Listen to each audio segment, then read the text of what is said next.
Greetings, everyone, and welcome to another episode of Project 27. I'm your host, Bill Ladd, and we come together to try and get better.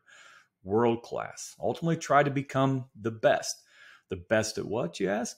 That's your call, guys. Whatever you want. For me, I'm trying to become the best version of myself, and I'm also trying to build out a world-class accounting firm. And guys, today we're going to talk about hockey. And specifically, we're going to talk about a phenomenon that I think is fascinating in hockey, and that's when a team pulls their goalie. You see, guys, there comes a point in a game, if a team is down by 1 goal, maybe up to 3 goals, where they start looking at it and they say, you know what? Scoring goals is such a hard thing to do. It's such a premium in the NHL that we have to find any statistical advantage we can find to try to get back into this game and potentially force it to overtime or to try and win it. And so one of the ways that's developed that is so interesting to watch, and if you don't watch hockey, just go see a game. It'll blow your mind. The energy, enthusiasm, hockey is just so much fun to watch. But when people pull their goal, to me, it's so fascinating because I can't tell you how many times I've seen people do that, and it just it bites them, right? You know, we see people make empty netters because keep in mind, when they pull their goalie, they have an extra attacker that comes in, another extra offensive player, but their goalie's gone. So it's their 6 is not protected, so to speak. And I've seen a lot of people score goals on empty netters. So I wanted to dive in and first of all, understand the statistics. Like, what do they tell us? What is that number that they're looking at that makes them feel like that's the right move? So doing some digging, here's what I found, guys, and I think it's interesting. When a team is down by 1 to 3 goals, 98% of the time, at some point, they are going to pull their goalie at various times at the end of a game, right?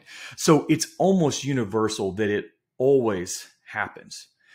And what I then found is when you look statistically at what a team can do when they have a one-person advantage on the offensive side, keep in mind when you pull your goalie, you get an extra offensive player against the same amount of defensive players and their goalie.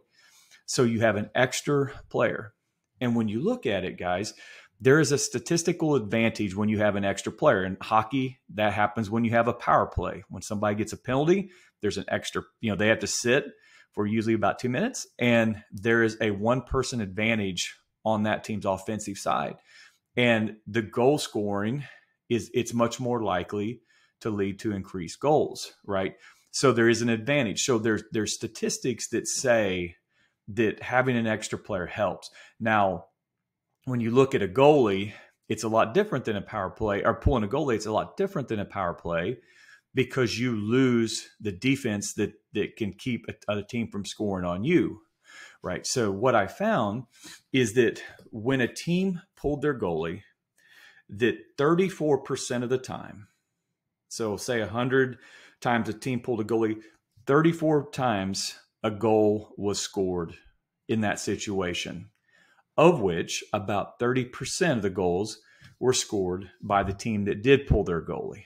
So 70% were scored by the team that was shooting against an extra net. And that is what my eyeballs told me. When I was watching, I would see teams shoot all the way across the ice into an empty net, and there's absolutely nothing that team could do.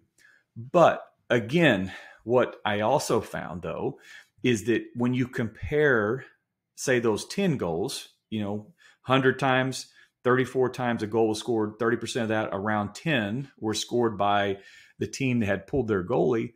That percentage is still much, much more favorable than if you stayed full strength 5-on-5 with your goalie in. So all these NHL teams are doing a cost benefit analysis, and they decide that the risk is worth the reward because what the hell? We're getting beat anyway, and it's so hard to score in the NHL. So when I looked at this, it really got me thinking, what is the corollary in business? Or how could you look at this from a business perspective? And here's some of the learnings I pulled out of it that I want you to understand, because I see that, pulling your goalie in business is going to be a complete desperation move that's probably not going to be a good idea from a practical standpoint or a statistical standpoint for you and your business. And I want you to understand the calculus and the things that NHL teams have going for them that maybe as business owners we don't. So first of all, they don't do this at any point but towards the end of the game. Now, there may be rare situations with a penalty or something, but typically when a goalie is pulled, it is at the very end of a game, and they only have a few minutes left to try and either tie it up and force overtime, or get a couple goals back and get back into it. So you typically don't see any goalies pulled between 1 to 2 minutes, maybe up to 3 if there's a bigger deficit. But they're not doing it all game. They are sticking with the program. They're trusting the process, and they're hoping they can actually do their job in regulation without having to resort to this. This is a last measure. This is something that in some respects is a desperation move, but at the same time, it is one that has a statistical advantage. So they're not just doing this throughout the game. So for a business, when is it time to pull your goalie? In no imagination ever should you do that. Should you take this huge risk and kind of bet it all, unless you're in the end game of a business. And let's hope we never get there. That is desperation time. So number one, they only do it at the tail end. Number two, as I've discussed, they understand that there is a risk-reward component. More likely than not, they're probably going to get beat by more goals rather than to tie it up. But there's still that chance, that 10 out of 100, where they can either tie it up and send it to overtime, or who knows, maybe win in overtime. So they understand that it is a high risk, high reward play, and they're okay with that. They're okay with that. And that leads me to the final learning, which is they understand that they're okay with it because guess what? If they lose, the world doesn't end.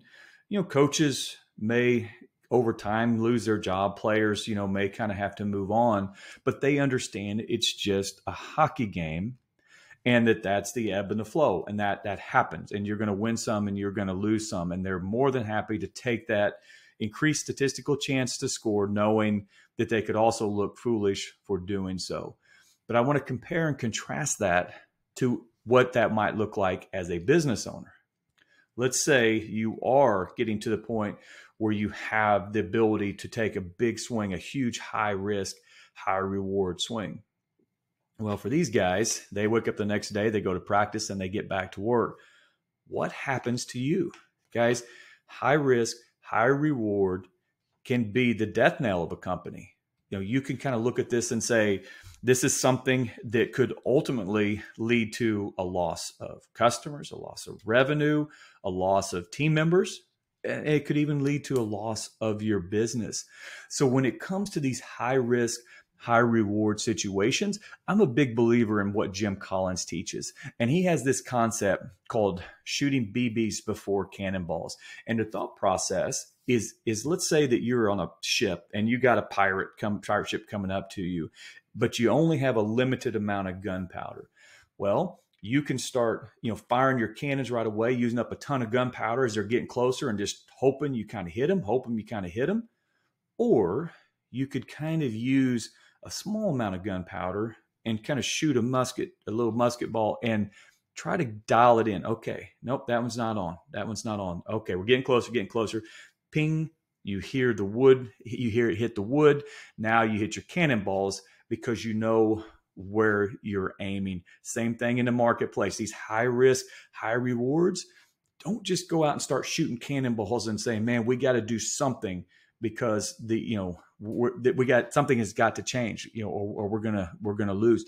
No, take your time. Make sure you understand what you're trying to accomplish. Make sure you know exactly where you're going, what you're aiming at.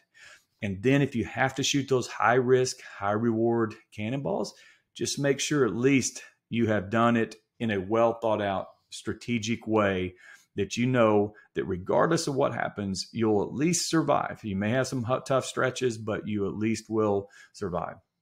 So guys, I hope you found this helpful. To me, I find hockey fascinating. I think there's a lot of life and business lessons in there. So until next time, guys, take care. Have a wonderful day, and we will talk again soon.